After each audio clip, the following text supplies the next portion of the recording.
Our long national nightmare is over. Football is back. We're back, baby. We are so back.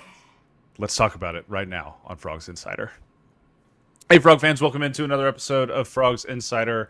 Jamie Plunkett here alongside Melissa Treebwasser, as always, episode 128. Whew. How about it? And it is time, Treeb. It is time It's to time, baby. talk football. We've got Horned Frogs hitting the fields on Friday, August 1st for the first day of fall camp. And my goodness, we finally made it. The long death droll of summer is still kind of here. It's because it's so hot right It's so now. hot. It's so hot. But at least we have football, real football, to begin talking about. We're going to talk a lot about football on this episode, what we're looking forward to from fall camp. We got a ton of Twitter questions to get to as well. And then we're going to cap things off with a little soccer and baseball news at the end of this thing. But Melissa, let's just jump right into it right now. Fall camp is here. It's here. What are you looking forward to? Well, the first thing I'm going to do, because I respect the institution of TCU as much as I respect the individual programs. Did you see the photos the TCU grounds crew tweeted out? Mm-hmm. My God. Like, that's when it feels Yeah. real. It's not the first, like, it's not media day. It's not the first, like, smack of the pads. You know, it's not the music blaring. It is the first photo of the fresh cut grass and that beautifully, perfectly laid out practice field. I am so proud of those guys. And to do that as the temperatures have been rising and the rain has stopped, shout out to TCU Grounds crew, the best in the business. I was out at soccer on Tuesday night. We'll talk about them a little bit, but one of the new GAs that'll be working with the communications team, his name is Price, comes from Tennessee. Great guy, great kid. We were talking, he was like, man, the grass out here looks really good. And I was like, Price, let me tell you about the legend of the TCU Grounds crew and just appreciating it. And yeah, that is, I just can't wait to see it in person. This is the best time of year if you're a college Yeah. football fan, right? Like, you've got pro football going on, you've got MLB trade deadline, which has been crazy, you've got the WNBA, which I might be the only person on this pod that truly cares deeply about it, but I love it. There's so many good things, but college Listen. football. I'm a lifelong Dallas Wings fan. You can't do this to me. I meant listening to this pod, not presenting it, I guess. That was unfair. I see. Okay. Yeah, the okay. group chat has been popping off with WNBA takes. I appreciate it. I mean, there was quite an event the other day. quite an event. If you missed it, A lime green event. just Google Valkyrie's Dream on court lime green. Yeah, lime or green not. WNBA. Yeah, or don't search that up. If you're under 18, don't Yeah, search that. definitely. I just think that there's a lot of really great returning vets on this team, and normally I think fall camp we're all excited about the new faces, but for me it's going to be about seeing some of those players that we've been following for a year, 2 years, 3 years, 12 years if you're Bud Clark. Seeing the development and them taking that next step. This season feels, we've talked about it, so important. There's so much promise, there's so much opportunity, there's so much talent. But when you look at the schedule on paper, there's a lot of obstacles in front of them. So I want to see the energy. I want to see the development. I want to see the excitement. I want to see what Josh Hoover looks like after his first ever spring ball, which is an insane thing to say. And I want to see who's going to step up. I mean, you lose a Jack Best. You lose a Xavier Williams. There's a lot of guys that play critical roles that are not here this year. JPR, who looks like he's going to make the Bears, which is awesome. I want to see who that next guy that we're talking about in week 3 is. Oh my God, can you believe what he's doing? I can't wait to see who that guy is. What about you? What is the most exciting thing for you day 1 of fall camp? All the same things that you just said, but I think for me, the biggest thing that I'm looking forward to is just kind of the audio portion of being at fall camp, the pads hitting, guys running around, the whistles blowing, all of the stuff that is the true signal that football is here. You know, we both played sports growing up, and there's such a different feeling in your bones when a whistle blows as an athlete versus when Media whistle member. blows as a member of the media, where you're like, yes, this is great. We're finally out here. This is happening. I'm very much looking forward to that. I'm also very much looking forward to seeing, right out of the gate, who are the guys that are kind of getting the first look at first team reps, especially at those positions of like Who are TCU's tackles? Who are TCU's corners? Who's TCU's lead running back? Those kinds of questions, and we're going to talk about some of those things as we get into Twitter questions today, because you got to start somewhere, right? And we're going to talk to Sonny on Friday after the first day of camp, and he's going to say it was just day one, right? We kind of know the speech from him at this point. It was only day one, but it was a good day of practice, right? I want to see the first day of practice where they're starting from and who has that maybe just hair of an advantage getting the first team rep in something, because that will be a signal as to where they're starting. And then 30 days from now, when fall camp is over, being able to look back and say, hey, here's the progress, the tangible progress that TCU made. Really looking forward to starting that process. Yeah, it's so fun to walk out to that field for the first time. You know, and I think that's true whether you're a coach. Like that was always my favorite thing about the first day of practice is going into the dark gym and turning on the lights. Yeah. Just the best feeling. And so for those guys like walking out, I'm sure that there's so many new coaches, there's so many new faces on that coaching staff. For those guys, the guys that have been there before, walking out with that continuity for the first time that we haven't seen among the offensive defensive coordinator and the head coach. And then, for the players, obviously there's an excitement, and especially the freshmen and the new guys that are just showing up. So it's just so fun because everybody's the same tomorrow, right? Everybody's the same, and like you said, we're gonna see some decisions get made. I think every single person that is a TCU football fan is going to want to know who gets the first carry out of the backfield, right? Like that's going to be question number one. But there are a lot of position battles that are going to be decided here over the next couple of weeks, but beyond just the running back. So it'll be fun to see where they're at. I had so much fun at media days with the players that were there. Like what a great group of dudes. And so just the opportunity to connect with those players, to see them doing what they love, and building the relationships over the course of the season. That's a lot of fun too. And Sonny Dykes lets us talk to a lot of different guys, and so we're going to have an opportunity to spend a lot of time with a lot of players. We'll have all of those on our YouTube channel for those of you guys that subscribe, so you can check out every interview that happens here over the next couple of weeks. But it's really fun, and it's excitement, and there's so much positivity before the hitting starts, and it's going to be fun to see how high our expectations are today versus how high they're going to be heading into North Carolina. Absolutely. All right, Melissa, let's jump in to some of these Twitter questions because we have quite a few of them, and I want to make sure we've got time to get to all of them. And so if you missed it, we put out a tweet earlier this week just saying, hey, we're going to record about fall camp. Get us your questions about fall camp. And so all of these are related to TCU football. There was one basketball tweet. I don't know if you included it. I wasn't going to respond to it. I'm not ready to talk about men's basketball free throws in August. I'm not. No, I'm not. I'm not either, frankly. We can also maybe talk at the end of this about John Rothstein and what he said about TCU basketball this week. Maybe. Yeah, maybe. We'll see. Maybe we save that for next week. People are reacting to that in ways that confound me. Anyways, let's just jump into these. First question comes from Brian Banks. He says, and I think he responded to this one as he tweeted it. You can guarantee one game as a victory. Which one do you choose? But you must also guarantee one game as a loss. Which one of those do you choose?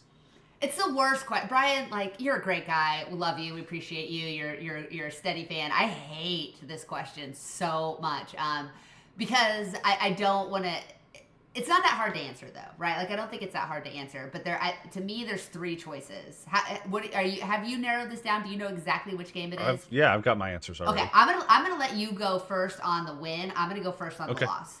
Perfect. To me, the loss I can deal with the most because of the historical precedent of playing at this location is probably West Virginia, even though I would hate losing to them in what is clearly a rebuild. But I have so much respect for how difficult it is to play in Morgantown, and that time of year weather could absolutely be a factor. So that to me is the easiest one to go, man, that's a tough loss, right? Like, and I should say Kansas State when it comes to that but I cannot pre-write a loss to them after the last time we played in Manhattan. So I'm going to say West Virginia is the loss I'm most willing to say I would trade this for that 100%. Okay. My win that I would like to guarantee is up in Manhattan, Kansas. Okay. Against Kansas State. I like that. I think two things about that. First, it would be easy to say SMU or Baylor, right? Because rivalry, blah, blah, blah, all the other stuff.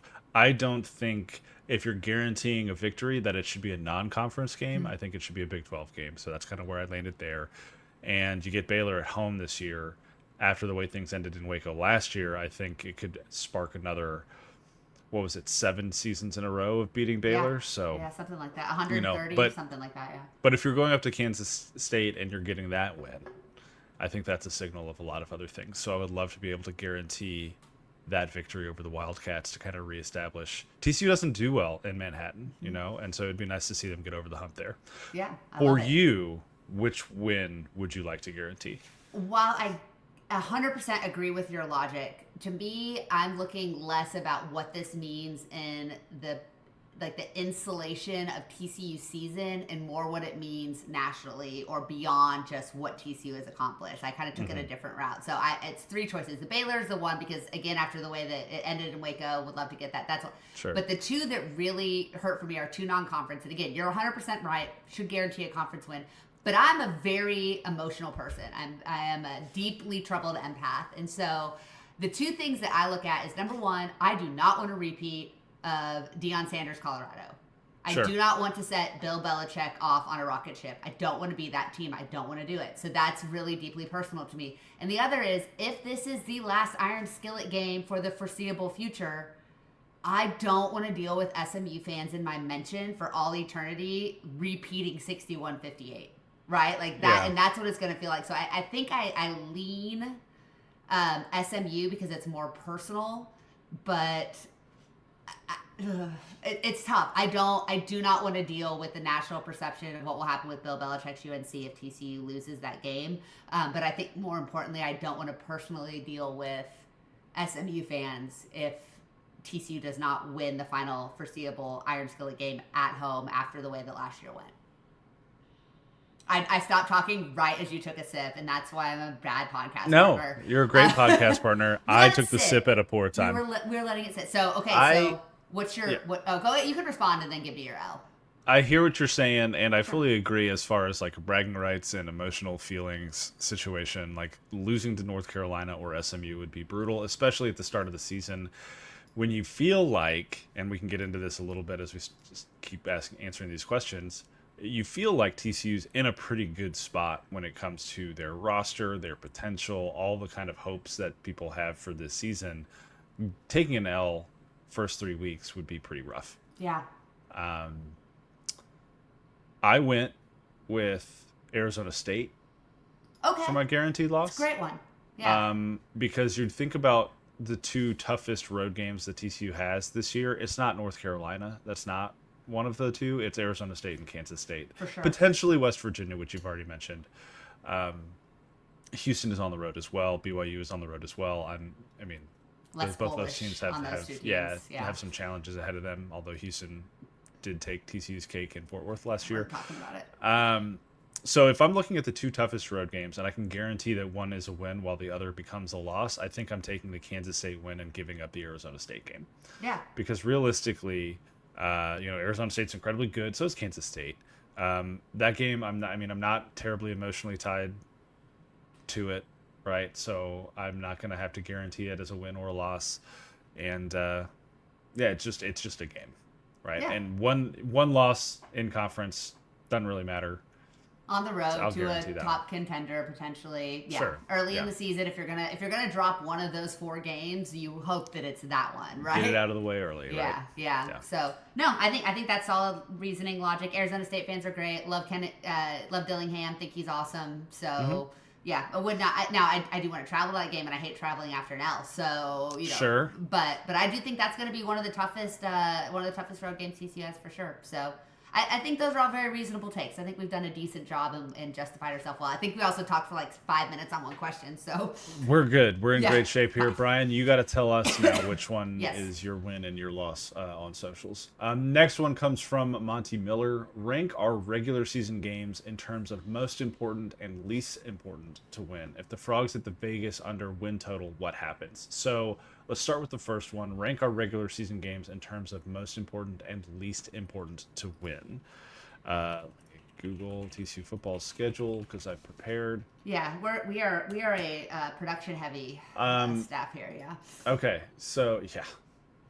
Um, so I've got the schedule pulled up over Okay. here. North Carolina, Abilene Christian, SMU, Arizona State, Colorado, Kansas State, Baylor, West Virginia, Iowa State, and BYU, Houston, and Cincinnati. I'm actually going to do this for our YouTube people. Please hold.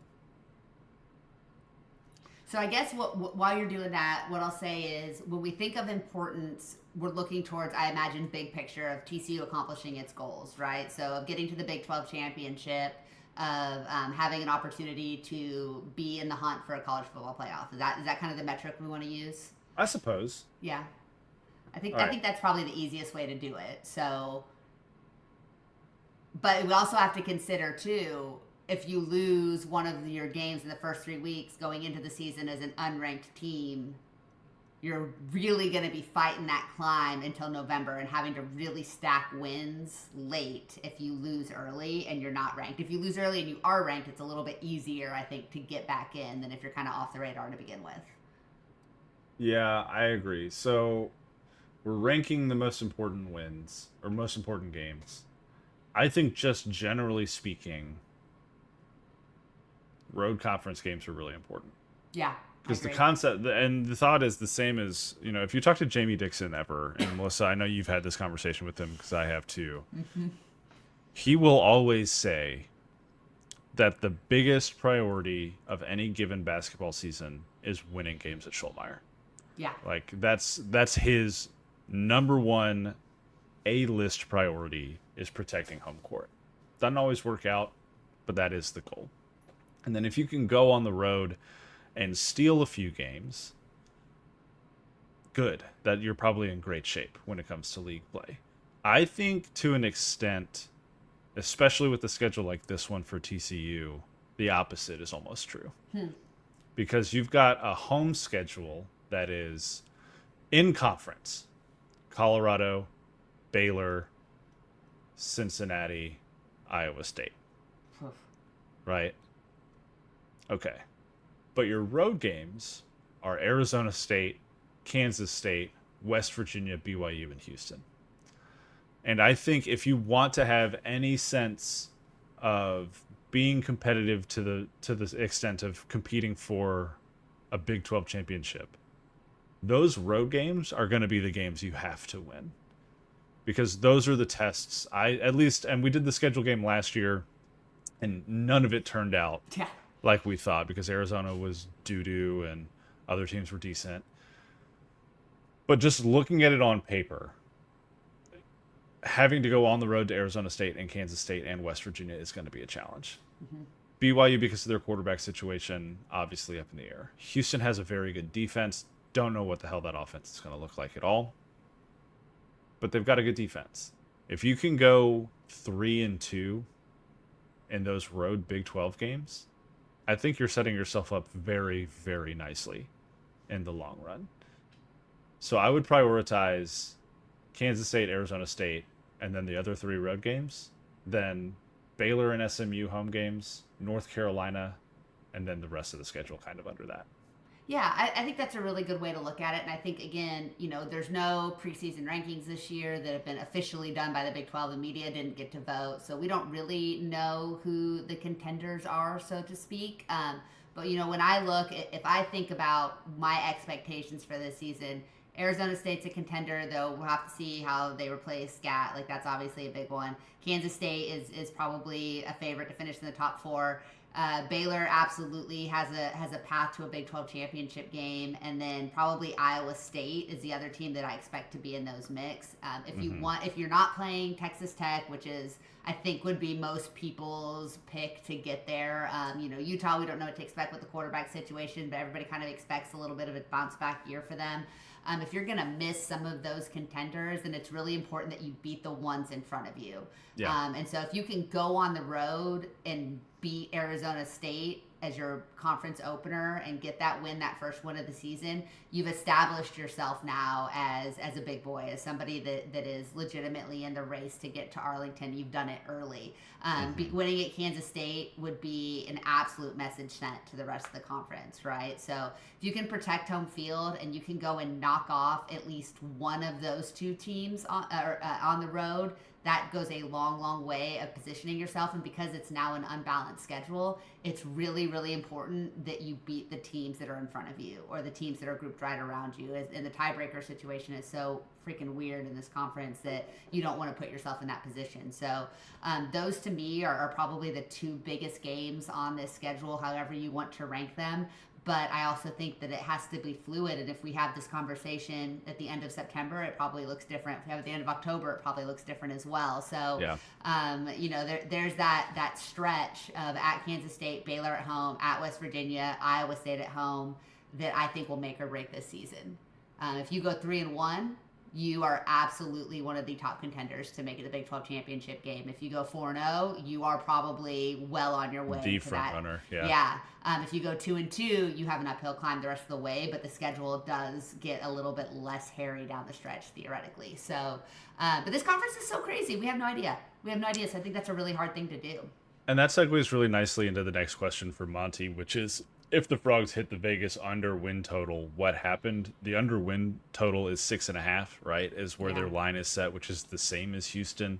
There is no Big 12 school with a win total over under more than 8.5. And to me, I was talking to our good friend Parker Fleming about this a couple weeks ago. To me, that's a signal that is not a lack of confidence in any one team from Vegas. That is we don't know what the hell is going to happen in this league situation. Absolutely. And so they're kind of hedging their bets a little bit with some of these win totals. And I think they are with TCU because you look at the talent and you look at the depth, but then you look at the schedule and it's like, okay, what's going to happen? Is it going to be immovable object versus unstoppable force kind of situation? I think if TCU gets to 6 wins or fewer this season, though, I think the seat starts to get really warm for Sonny Dykes. I don't think it's a, hey, he went 6-6, he's gonna go kind of situation. I don't think TCU's there. I don't think the administration's not there. Everybody really likes Sonny, and there's a lot of alignment in the athletics department around what Sonny is doing with the football program. And so I don't think a 6-6 season or worse, unless it's something heinous like 2-10, would prompt any kind of real change. But I think there would be a lot of pressure, as much pressure as you could possibly have heading into 2026. Well, with all of that alignment has also come a lot of investment, and dollars spent now carry a different weight that you're dealing with a $22 million rev share cap. And so I think that the expectation, and Mike Buddy has been very open with this, not just with football, but across TCU athletics, the expectation is that every team on his roster is competing to play in Big 12 championship games, which is not an unrealistic. He didn't say I have to get there. He didn't say I have to win them, but he wants them in the hunt as the season winds down. And I think that's a hard expectation for TCU this year because of the potential of what the schedule could be, but it also is a fair expectation when you look at where we are in the development cycle. So to kind of shortly, I think you gave a great big picture answer. To give kind of the more like detailed answer, I think there's two things that could have gone wrong for TCU to finish below that win total. Number one, the lines did not develop. They did not do what they needed to do to fix the problem in the trenches on both sides of the football. That to me would be the most like granular thing that we could see. The run game didn't get better. The offensive line didn't block better. The defensive line couldn't produce pressure. Number two, the other side of that is everybody that we thought was a legit contender in this league was absolutely a legit contender in this league, and TCU had to play 4 or 5 of them. You know, I think that's the other part. If you end up with the best versions of Arizona State, Kansas State, Baylor, SMU, trying to think of who the other, Iowa State, like those are all teams that have big expectations on their own shoulders and will expect to be in Arlington for the Big 12 or wherever, Charlotte or South Carolina, wherever they play the ACC championship Cal, game. So Berkeley, I think. Sure, yeah, I think it might be at Stanford. I don't know. So if all of those teams have accomplished their goals, it means TCU probably hasn't accomplished theirs. And one, like, when you look at that grouping, 2 or 3 of those fan bases are going to be very disappointed by how their Yeah. ceiling plays out, and TCU could absolutely be among those because of the chaos of this league and the way that things are setting up, and no one having any idea what the hell is going to happen. Absolutely. Absolutely. Next question from a Corey Seager burner. What is your confidence in this team's ability to get to the playoffs? You want to go 1 through 10, scale of 1 to 10? Sure. Yeah. Do you want to go first? You want me to go? I can go. I'm gonna put this at like a. I'm gonna cheat it and do it. The Vegas win total is 6.5. I definitely think it's possible, but do we think there will be multiple Big 12 teams in the playoffs? That's really the question, and I don't have a lot of confidence in the committee. So this is less about.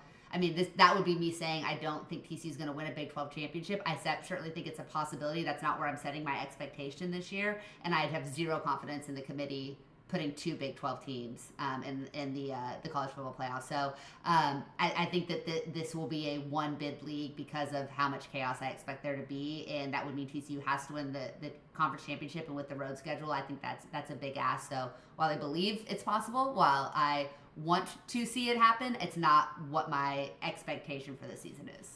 I agree. I'm right there around there. I'm at a 7, I think. And so it's just like you said, if they win the Big 12, yeah, of course they're going to be in. But if they're a Big 12 runner-up, if they don't appear in the Big 12 championship game, the percentage opportunity just kind of drops way, way, way off a cliff after that. Because look at what happened with BYU, right? Yeah. Last year, didn't make the Big 12 championship game, should have probably still been in the college football playoff, and ended up, I think, like 16th or 17th in the final poll, not even remotely close to getting an at-large bid. And so there's a reputation, right? You got to overcome it, and Big 12 teams haven't been able to do that for one reason or another the last couple of years. Yeah. Next question from TCU Stats. We got a couple from him, I think, along the way. Is there any indication of the Iron Skillet coming back? I can answer this very easily. No. Okay. Just to kind of elaborate for a brief moment, we had a chance to sit down with a couple of folks had a chance to sit down with Mike Buddy about a month after he got on campus. One of the questions asked him by one of the national media folks in the room was, have there been any conversations about bringing that game back? He said, no, we haven't. We don't plan to. My understanding is that is still the case 4 or 5 months later. TCU has a commitment to trying to get 7 or 8 home games a year. And in order to do that, they can't necessarily give up a home non-conference game every other year because of the way the Big 12 schedule works. You only have 4 home games some years, this year being one of them. And so you got to figure something else out. It makes sense. Do a lot of people want the Iron Skillet to continue and to exist? Yes. Am I one of those people? I think TCU will still play its rival every year because their rival is Baylor. I think that if you want to look at what my expectation is for the future of Power 4 scheduling amongst teams that are not blue bloods and not in the SEC, unfortunately, just go look at what Indiana did. Mm-hmm. I think that because, like, for the very reason we just said, if you are not a Michigan, Ohio State, a Alabama, you can't afford to lose twice. Yeah. Before your conference championship game, probably even then. And so if TCU wants to have a higher than 6.5 or 7 confidence of making the college football playoffs, they have to go undefeated in the non-con, and it's a lot easier to guarantee when you aren't playing marquee matchups. And unfortunately for all of us, SMU is now a power conference team with resources and has made itself into what would be a marquee matchup, and it adds zero value to either program to play each other at this point in time. That could change. Yeah. Right now, it can only hurt either program. And you think about it this way too. The SEC famously only plays 8 conference games. Yeah. And so why would other teams in other leagues overweight their schedule when they don't necessarily have to? If you look at TCU's schedule this year, they play 11 Power 4 teams. Yeah. That's got to be one of the most in the country. Yeah, it is one of the hardest schedules, right? Yeah, and so why would you continue to put yourself at that kind of a disadvantage? Obviously, fans want better games in non-conference. We're right there with everybody. Yeah. And at the same time, I can fully appreciate TCU's stance of saying we already play 9 league games. Why would we continue to, stack the deck against us Yeah. in non-conference? Now, call it what you will, that is the reality, like you said, for so many teams across the country right now. Yeah. So to answer the TLDR, no. Yep. Fiestival Champs asks, is SMU becoming a must-win for the Frogs? I think so because of our hard conference schedule. We can't afford a loss in non-conference. Big picture, thinking college football playoffs and affordability, you're certainly right. You can't afford a non-conference loss if you're thinking of trying to make the college football playoff, which is exactly what we were just talking about, right? This is why SMU is coming off the schedule. It's why we're probably going to see some more schedule changes on future calendars here pretty soon. Is it a must-win? For no other reason than it's the last Iron Skillet on the calendar, right? You don't want to drop the last one of those. Just ask Texas A&M about that field goal back in like 90. What was it, 2011 or whatever it was? 2010? Yeah, that last one of second those, field goal against Texas. How'd they feel about that for a Yeah. decade, right? Yep. And you don't want to be on the wrong end of that. Yeah. But TCU's goal is to win the Big 12. I think that's what we need to be focusing on. And so, nobody wants to live with losing the last one, but at the end of the day, it's not going to be what makes or breaks TCU season outside of that, like, quote-unquote rivalry aspect. Mm-hmm. MGTX Frog asks, are there any indications that the school will be leaning into the Hypnotoad memes this year? I think the indication is that Sonny Dykes still tweets it out every time TCU gets a commitment, and this year the football account has been boosting that and using the Hypnotoad in their own recruiting adventures on social media. So I would say from that standpoint, it would be maybe an indicator that yes, they are, but I have no inside info that they actually are. Listen, here's my thought. Hypnotoad is a vibes guy. Mm-hmm. We don't know the vibes yet. This is Hypnotoad true. will ride as the vibes ride. Hey, listen, if could we argue, Melissa, that Hypnotoad set the vibes in 2022 and therefore should be utilized in 2025? Yes, but also Hypnotoad would not have been appropriate in 2023. And they used it a little bit. Yeah, and then they realized no. Yeah, we got to. So I think it's a sliding scale. Okay. So, but I think you're right. I think we see the Hypnotoad when appropriate, and I think if the momentum is going the right way, the Hypnotoad will become a bigger part of what we're doing. So lack of Hypnotoad is a recession indicator, is what you're saying? Yes, 100%. Okay. Tariffs on the Hypnotoad. No tariffs on the Hypnotoad. We need to see as much Hypnotoad as possible. Tariffs on the Hypnotoad. That's a sign that the market is strong. Yes. TCU Stats with another question. Is this one of the most talented rosters, at least from a starting lineup perspective, in recent history? How far back do we go to qualify it as recent history? Because I will be completely honest with you. If we're all the way back to 2022, I would say it's maybe the second most. Yeah. Like there 2022, 2022, especially when you consider the offensive and defensive lines of that roster, far more proven veteran talent. Yeah. We're talking about a roster that has just this past offseason lost a second and third round NFL draft pick at wide receiver, right? Those aren't nothings when you're talking about roster turnover. Is this a more talented roster than 2023? 100% yes. Absolutely it is. So it really just depends on what your stopping point is for considering something recent history. I'll say this. Go ahead. Is this the most talented roster that Sonny Dykes has recruited to TCU? Yes, I would say that. I think that's a good one. I will also say this. I think that this roster has a very high ceiling. And I think I do not want to do Max and Josh. I don't want to do it. But I will say this. Josh as a thrower is incredibly advanced.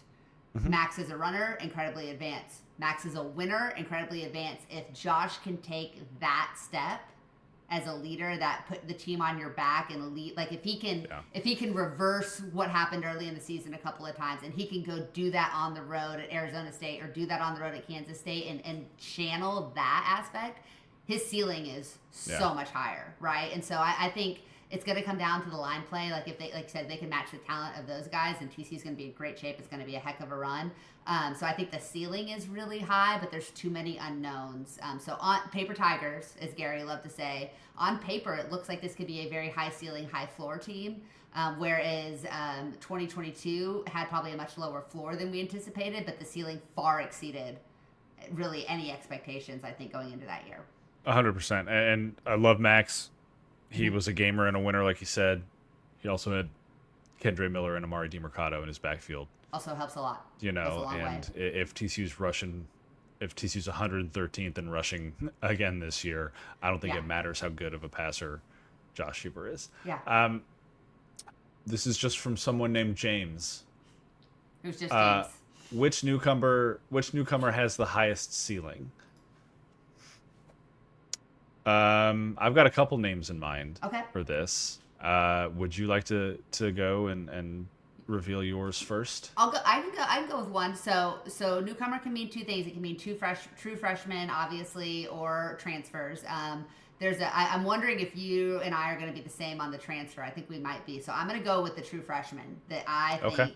And maybe this is just because of what a beast he is in NCAA 26. And I'm racking up record-breaking sack numbers with him off the edge. I think Chad Woodfork has a chance to be a super elite pass rusher. I don't know that we'll see that this year. So if you're looking for this year, then maybe he's not the right answer. But I would not be shocked by the end of the season if he is regularly in the rotation. His combination of size and speed, he does not look like a freshman whatsoever. We saw him at spring ball, and that is a well put together young man. Like, he looks like he's ready to play right now. And so with the whole offseason, a whole spring under his belt, I would not be shocked if he's getting meaningful snaps very early in the season, and I would frankly be shocked if he's not by the end. For me, true freshman, it's Ed Small on the other side of the ball. You have to do that. You're contractually wide receiver. obligated because Yeah. of your relationship with I Jeremy. made a blood oath with Jeremy that we would be the co-presidents of the Ed Small fan club this year. But no, I really do think when you're talking about a position group that has so much turnover this year, finding young guys who can slot in quickly will be really important. And I think Ed Small has the talent and the ability to be one of those guys at slot receiver who could step in and make an impact right away. You also have to consider Major Everhart and Jordan Bailey are still on this team. And so the number of snaps he gets might be pretty limited. I at this point don't expect him to burn his red shirt, right? But he could see 4 games worth of time at the very least. But I like what he has to offer. I think he's a valuable kid. And one of the guys that we'll be talking about as one of the gems of this class moving forward. What about Oh, you want me to do transfer? I'm gonna let you go transfer first because I've got 2 options, and I'll go whichever one you don't take. Yeah. So for me, and I was just on someone else's show talking about this yesterday.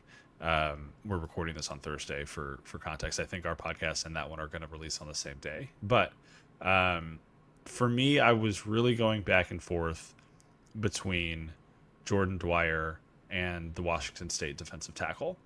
And I think I'm going to, because I'm sure they're yours too. I'm going to go with Ansel, though, at the Washington State DT, because if you think about one of the biggest challenges of TCU's 2024 season, that was stopping the run. And they desperately needed a bigger presence in the middle. They needed someone who could shore up that run defense. And I think based on what we saw in the spring, Ansel and then a developed Marcus Steele, there are a couple other guys in that rotation as well. I think we're going to see a much better run defense from TCU in 2025, and Ansel is a huge part of that. And beyond that, he also has the versatility.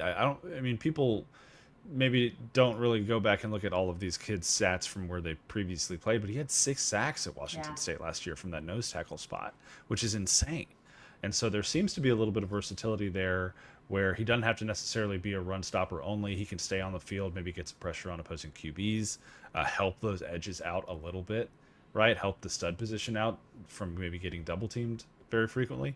And so that's a guy who I really am hopeful for regarding his impact, especially on TCU's run defense.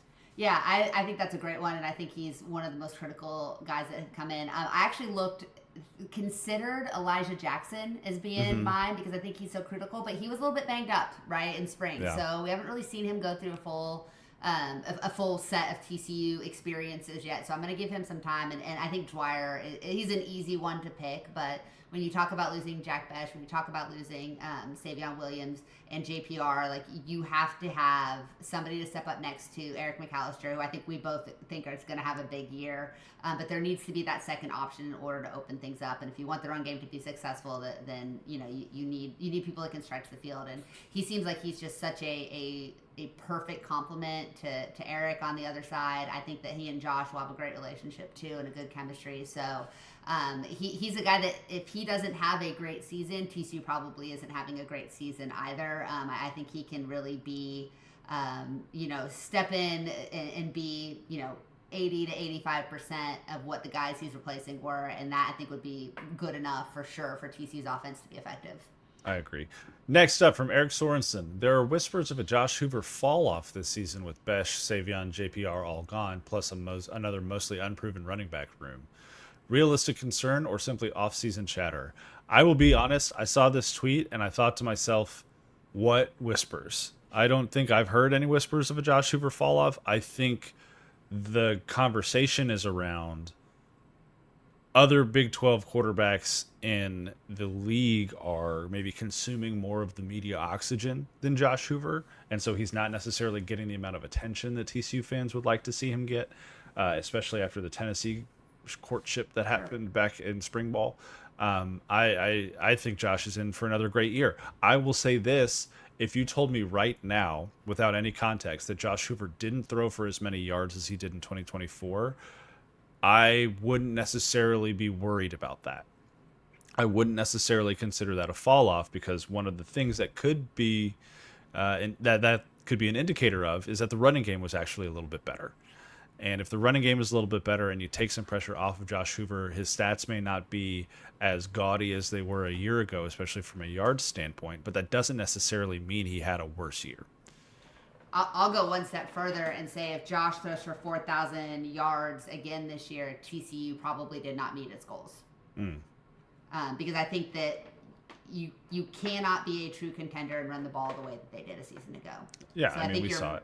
Yeah, so I think you're most if you're a Josh Hoover fan, you're hoping he's not having to put up ridiculous numbers night in and night out in order for TCU to win. And if he throws for 3,500 yards and TCU makes the Big 12 championship game, that's not a fall off, that's an elevation. But I think you're absolutely right. There are quote unquote bigger names in this conference at quarterback, more oxygen being taken by those names. But the thing I love most about Josh Hoover, and anybody that's interacted with him will say the same thing, he does not give an F. Yeah. He could care less. Like, this dude legitimately just wants to go. He's like a Joker, in Denver. He would much rather be with his horses. Those two were cut from the same cloth. So I think that I'm not worried about a fall off. I'm not worried about the spotlight. TCU does not need that kind of attention. They just need the space to go out and figure it out and go win games. Next question. Matt Caulfield asks, will we be able to move the ball on the ground after it became clear they couldn't block for running inside? The solution was just get it to Savion to run outside, an option we won't have this year. So my response to this is, and we've talked a little bit about running backs just high level already on the show. I think one of the most underrated moves that TCU made this offseason was sliding Colton Deary back to center. Mm-hmm. And it was out of necessity because James Brockermeyer transferred to Miami. I think in the long run, TCU fans will be really pleased that that was the situation they ended up with, because I think that Colton Deary is a natural born center. I think he's a great communicator on that offensive line. He's very smart when it comes to, getting the line set, making the calls, all this kind of stuff. And he was one of the bright spots on the offensive line a year ago when there weren't many bright spots to be found. So moving him back to his natural position, giving him more of a leadership role in this offensive line, and putting talented guys around him, like Cade Bennett, like Ryan Hughes at left tackle, I think that that's going to go a really long way to giving TCU a better foundation along the line. And that's going to open things up. I don't think the issue last year was that they didn't have talented running backs. I truly don't. I think Nate Palmer is perfectly talented. I think Jeremy Payne showed incredible flashes of what he's capable of last year. We know what Trent Battle is, and he's a gamer if nothing else. And then you go and you get Kavorian Barnes, who had a really good 2023 at UTSA as well. I think there's plenty of talent in that room, but when you're getting hit at the line of scrimmage every single time, your rushing numbers aren't going to look great. And so if they've done the work on the interior of the offensive line, which I think they have, we should see an improved run game in 2025. Yeah, and I think Bob's question of will we have a functioning offensive line this year kind of goes in the same conversation. I do think that some of the players that were here a season ago and started at running back that are no longer at TCU maybe were not ready for the role considering what was being blocked for in front of them. It was bad. It was just a bad situation, right? But I think the talent is there. I think the offensive line will be better. Will it be good enough? We don't know yet, right? Yeah. We have heard every season that Sonny Dykes has been here, the goal is to develop 7 or 8 guys. At some point every year he has told us he thinks he's got his 7 or 8 guys, and other than 2023, we have yet to see a 7 or 8 guy rotation that was capable of playing at a high level. So this looks like the best opportunity for all of the reasons that you mentioned for that line to be capable and confident. We still have to see it happen in action. And so I do believe it will be better. Will it be good enough? I'm kind of still going to hold the line until really until we get to UNC, right? Like that's going to be the thing. I think we need to, because we saw great things in camp and we learned why very quickly. And camp's just a hard thing to judge. I think a running game and a pass rush are probably the 2 things that are the most difficult to judge coming out of fall camp. Yeah, and there were a couple other questions kind of along this line here. Will the running game be improved this year was asked by CTC. Riff Ram Ribbiter had a similar question. Eric and Lil C both had questions about the viability of the offensive line. And Eric and Lil C, though, kind of took it one step further. They said, will the O-line keep Hoover safe for the season, and is Ken Seals a viable QB1 if Hoover goes down? I think the best thing that Ken Seals has to offer is a high floor. You saw what he did for several years at Vanderbilt. He was a great runner. He was a decent passer. And he did that against some really, really tough defenses year in, year out at Vanderbilt, right? And so you're talking about maybe not having the best offensive line, not having the best skill position players around you. Ken Seals produced decently at Vandy, and I think that's one of the best fallbacks that you could have, and I think he's probably one of the best backup quarterbacks TCU has had in recent memory.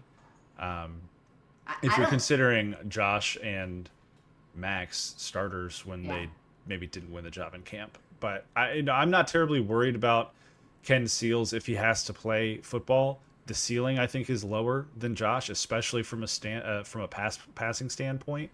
But there are other things you can do with Ken Seals that maybe Josh Hoover doesn't offer that wouldn't necessarily, mean that it was a totally lost season if Hoover goes down.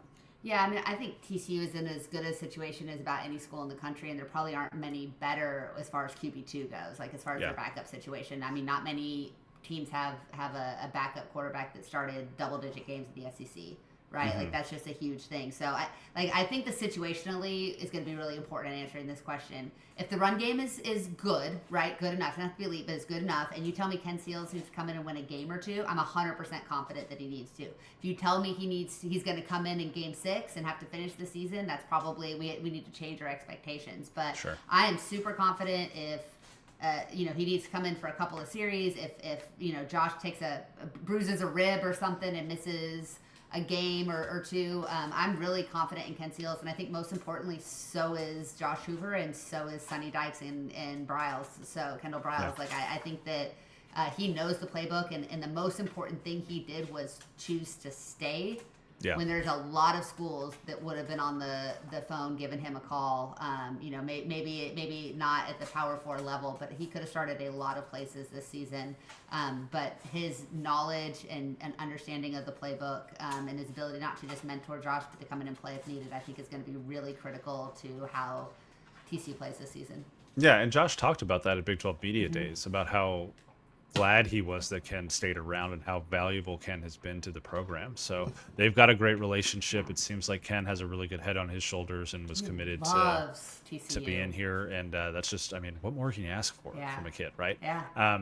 Paul in Such asks, a good question. You wake up and find yourself to be a squirrel in the woods being chased by a Yeti, not the cooler. Your only hope of escape is riding on the back of a TCU running back. Which do you choose and why? My answer is very simple. It is speed based. Give me Jeremy Payne. I would gladly ride on his shoulder to safety. Melissa, I don't know if you have another option though. I was also going to say Jeremy Payne because he is strong. He can break tackles. We may need to go through some branches. You and I are both, not tiny people. We're both Well, we're 6 squirrels foot. in this. We're squirrels in this we're scenario. okay. We are squirrels in this scenario. So I guess if that is the case, if I don't have to think about being 5'11", I'm 100% Jeremy Payne. I think Nate Palmer could get it done if he just, but like I think Jeremy's he's a little bit thicker in the trunk. I think he can Yeah. mow through some things in the forest if need be. I mean, really, truly, I'd feel very safe with any of them. I know. I mean, Kavorian Barnes and Trent Battle have both seen things, right? So like they take good care of me. Can we Nate bring and back Jeremy Savion can for run this? away. No, Yeah, I'd like to you bring can't. back Savion for this one cannot. because I'd feel very safe. Unfortunately, Savion is in Yeah. Green Bay now with Yeah. a billion other wide receivers. Speaking of wide receivers, Native Texans asks, who will be wide receiver 3, and will we see Adam Schobel this season? To the first question, I think my natural response is it's probably going to be Joseph Manjack, Yeah. the fourth, the Houston transfer, kind of filling in that JPR role. He's a little bit bigger than JPR. He's more sized up like Jack Besh is, but he's a great route runner. He always found himself pretty open this spring, and I think he's got a pretty good rapport with Josh Hoover already. If your secondary has to handle Eric McAllister, Jordan Dwyer, and Joseph Manjack the fourth, I think that's a pretty tall task for any secondary to handle. Yeah, I think Manjack is probably the guy that flew most under the radar in coming to TCU at the position that he plays, but I totally agree. I think that that he has a chance to be really good, and I might be a little bit biased because I don't know if you guys follow Joseph on social media, but for 4th of July, he shaved TCU into his chest hair, and for that reason alone, I ride with JM4 100%. JM4, he took no time at all to just fully lean in. Yes, and I love It's pretty that. Like, get the bit and roll with it. We got a lot of personalities on this team and in this wide receiver room, so it's Yeah. gonna be fun. As to the second part of that question, will we see Adam Schobel this season? Only if something has gone wrong, I think. Or there's maybe Or- like an incredible blowout. Maybe he gets like a snap or two against Abilene Christian right at the end of that game. Maybe nails something out here and there later in the season.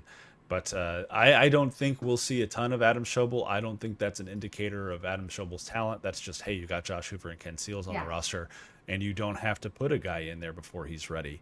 Like Josh Hoover got thrown in there back Yeah. in 2023, right? God So bless him, yeah.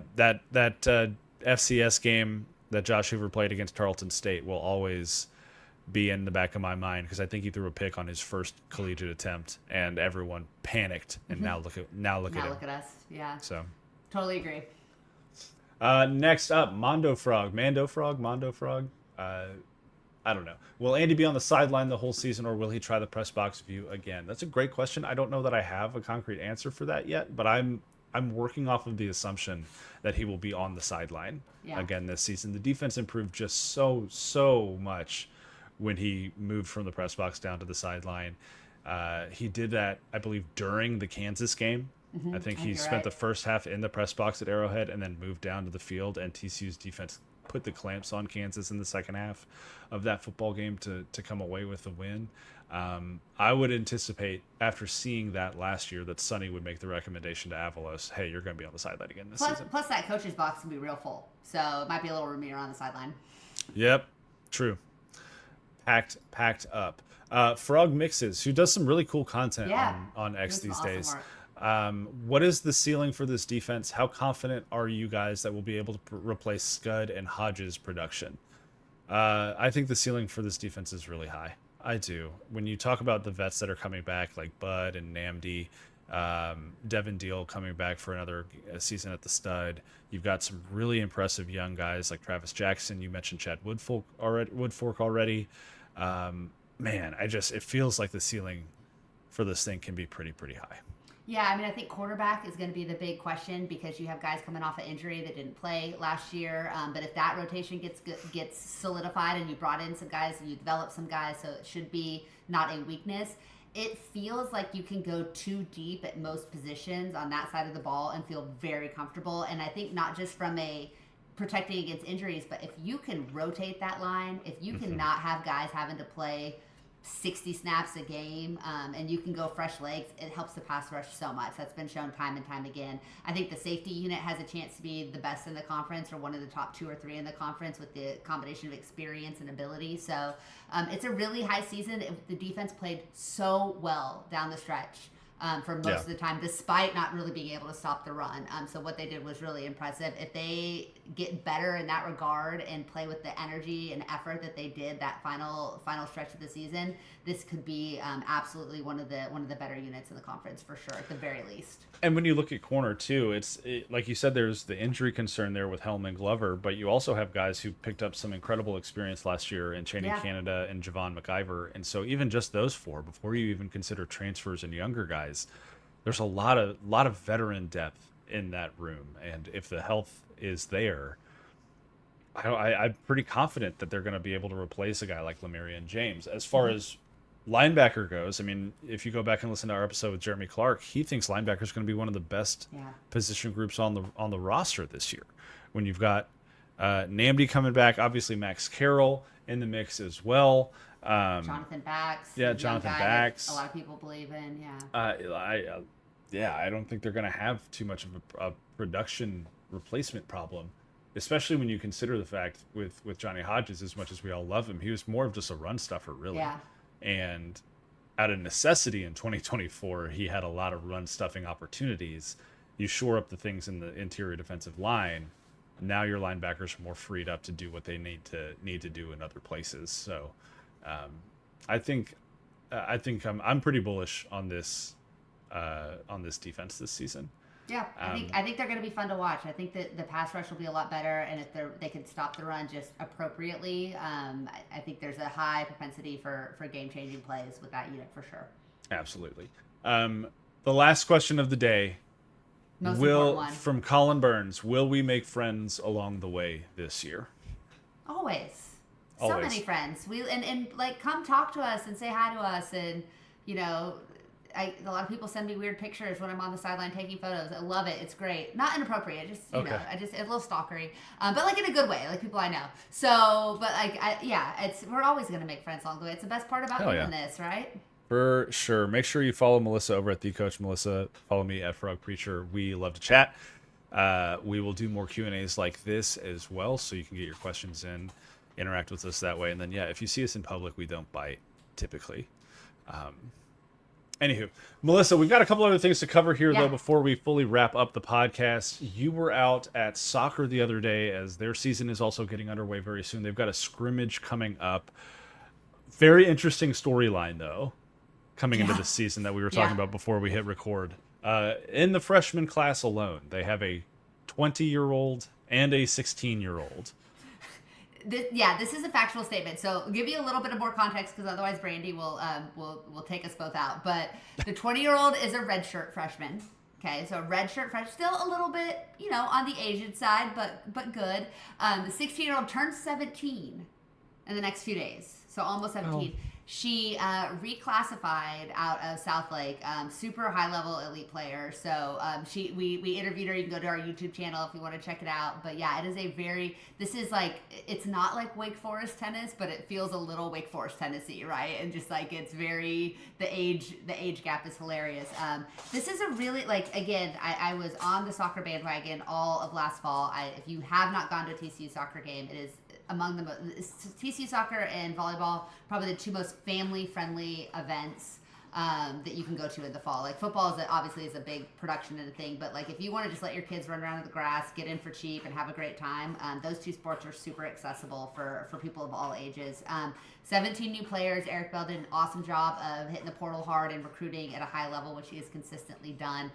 Goalkeeper is going to be probably the biggest challenge of just seeing if, now that she'll be playing full time, how she handles that role. But they're very excited about the development that they've got there, and they bring back Seven Cassane's one of the most dynamic players in the league. Bella Diorio, who was, she's just a blur on the field, and a really high-level goal scorer that plays with a lot of spunk and attitude in a really good way. So this is a team that is worth your support.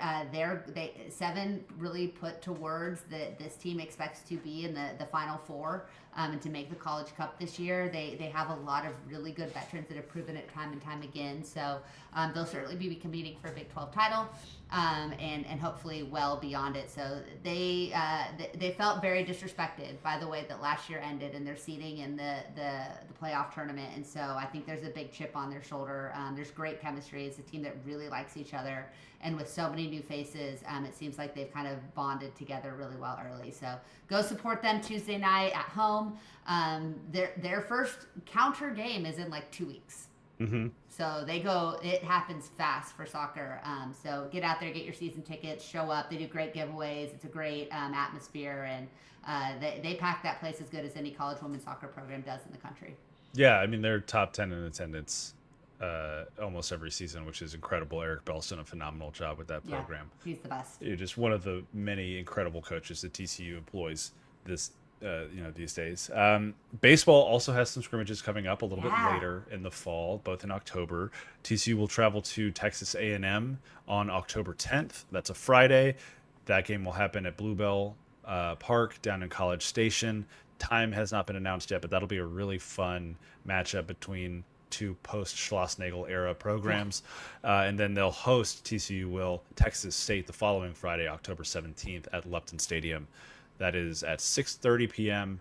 At Lupton, and that's the day before the Baylor game. So if you're a TCU fan that lives out of town and you're thinking, what would be a good home game to get to, Baylor's probably already on your mind, and now you have a chance to take in a little TCU baseball in the fall as well. Might be a great weekend to get back to Fort Worth as the Horned Frogs on the diamond look to advance a little bit further in postseason play than they did a season ago as well. And once again, held on to their potential draft picks at a pretty high level. A lot of guys made it to campus that maybe would have had professional opportunities. So lots of reason to be excited about this young core and some new talented players coming in. There were 4 of the 6 that they were thinking were draft risks, and they lost none of them to the draft. This is the second year in a row that TCU has really managed to hold on to its freshman class. Really good things. We're not there yet, but like I'm gonna be very high on this ball club. Bullish on the ball club, huh? I'm gonna be very high on this ball club. There's no reason not to. Look what they lost some amazing talent, some amazing veteran guys. But when you look at the way that those freshmen developed last season, coming back, guys like Chase Brunson there's no reason not to be overly hyped up about TCU baseball. I say this with all due respect to the guys that left the program this year. TCU didn't lose anyone that was in their future plans this offseason. And a lot of those guys that left are going to go to really good programs and play some really good baseball. But TCU kept everyone they wanted to keep this year. Yeah. I would have liked to have Braden Sloan back, but that's just because I'm, Roseville pride. Roseville, California pride. Yeah. Till the day you die. That's going to do it for this episode of Frogs Insider. She is Melissa Treebwasser. I am Jamie Plunkett. Make sure you go find this episode wherever you get your podcasts. Leave a like, a rating, a review, all the things. Go find us at YouTube as well at Frogs Insider, where you can find not only our podcast, but more post-game content, interviews, all the kinds of things. Melissa just did a sit-down with Mike Buddy a couple weeks ago. That was phenomenal. Go give that a listen. Hey, football's here. You're going to be seeing and hearing a lot more from us in the coming weeks and months, so get your loins girded, folks, because it is football season now, and you got to tighten everything up because we're all going to be giving out some hits and taking some hits. Until next time, she's Melissa, I'm Jamie. Go Frogs. Go Frogs.